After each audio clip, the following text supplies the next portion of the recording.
ಬನ್ನಿ, ನಾನೇ ಪ್ರಶ್ನೆ ಕೇಳ್ತೀನಿ. ಸಿನಿಮಾ ಹೇಗಿತ್ತು? ಸುಳ್ಳಿಲ್ಲದೆ ನಿಜ ಹೇಳಿ. ಬನ್ನಿ, ನೀವು ಹೇಳಿದ್ರಾ ನಿಮ್ಮನ್ನ ಹಾಕೊಂಡು ಏರಿಯಾ ಎಲ್ಲ ಮಾಡಿದ್ದಾನೆ, ನಿಮ್ಮ ಜವಾಬ್ದಾರಿ ನಿಮ್ಮೆಲ್ಲ ಹಾಕಿದ್ದೀನಿ. ಬನ್ನಿ, ನಾನೇನು ಮಾಡಲ್ಲ.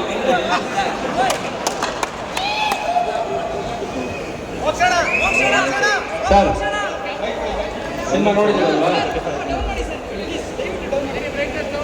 ಎಲ್ರಿಗೂ ನಮಸ್ಕಾರ. ನಾವು ಸಿನಿಮಾವನ್ನ ನೋಡಿದ್ದೀವಿ. ಎಲ್ಲ ಪಾತ್ರಗಳು ಅದ್ಭುತವಾಗಿ ಬಂದಿದೆ. ಸಬ್ಜೆಕ್ಟ್ ಅಲ್ಲಿ ಅಡ್ಡ ಬರಬೇಡ. ಸಬ್ಜೆಕ್ಟ್ ಬಹಳ ಅದ್ಭುತವಾದಂಥ ಸಬ್ಜೆಕ್ಟು.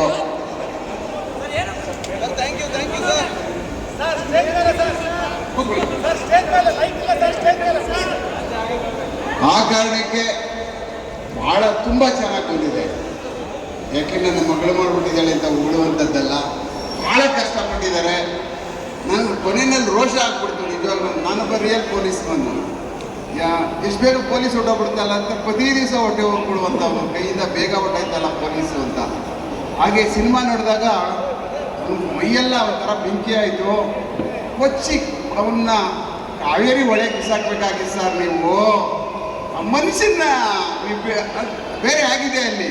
ಬಟ್ ಆ ಮಟ್ಟಕ್ಕೆ ನನಗೆ ಅದೇ ಥರ ಅವರು ಸಹ ಸಂಪತ್ ಅವರು ಅದ್ಭುತವಾಗಿ ಮಾಡಿದ್ದಾರೆ. ಇವ್ರ ಜೊತೆ ಮೀನಾಕ್ಷಮ್ಮ, ಸತೀಶ್ ಅವ್ರ ಜೊತೆ ಅದನ್ನು ನೋಡ್ತಾ ಇದ್ದರೆ ಖಂಡಿತವಾಗ್ಲೂ ಮೈಯೆಲ್ಲ ಬೆಂಕಿ ಆಗ್ತಿದೆ.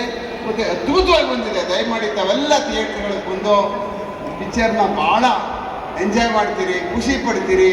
ಮತ್ತು ಎಲ್ಲ ಲ್ಯಾಂಗ್ವೇಜ್ಗಳಲ್ಲೂ ಸಹ ಇದನ್ನು ಭಾಳ ಇಷ್ಟಪಡ್ತಾ ಇದ್ದಾರೆ. ದಯಮಾಡಿ ನಾವೆಲ್ಲ ಥಿಯೇಟ್ರಿಗೆ ಹೋಗೋಣ. ಸುಮ್ಮನೆ ಎಲ್ಲೋ ಕೂತ್ಕೊಂಡು ಯಾರೋ ಹೇಳಿದ್ನ ಮಾತು ಕೇಳ್ಕೊಂಡು ನಾವು ಸಿನಿಮಾಗಳನ್ನ ಸೋಲಿಸ್ಬಿಡ್ತಾ ಇದ್ದೀವಿ. ಕನ್ನಡ ಸಿನಿಮಾಗಳನ್ನ ಸುಮ್ಮನೆ ಕಾಮೆಂಟ್ ಮಾಡೋದು, ಯಾರೋ ಹೇಳಾದ್ಮೇಲೆ ಕೇಳುವಂಥದ್ದು ನಾವೆಲ್ಲ ಮಾಡಿ ಈಗಾಗಲೇ ಬೇರೆ ತೆರೆಮರೆಗೆ ಸರಿದು ಹೋಗ್ಬಿಡ್ತಾ ಇದ್ದೀವಿ. ಆದರೆ ಬೇರೆ ಲ್ಯಾಂಗ್ವೇಜ್ಗಳಿದೆ, ಬೇರೆ ಭಾಷೆಗಳೆಲ್ಲ ಭಾಳ ಅದ್ಭುತವಾಗಿ ಬೆಳೀತಾ ಇದ್ದಾವೆ.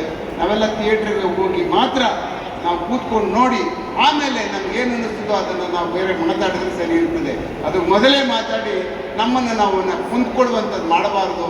ನನಗೆ ಮಾತಾಡೋಕ್ಕೆ ಅವಕಾಶ ಮಾಡಿಕೊಟ್ಟಂಥ ರವಿಚಂದ್ರನ್ ಸಾಹೇಬರಿಗೆ ನನ್ನ ಅತ್ಯಂತ ಎತ್ತರದ ನಮನಗಳು. Thank you.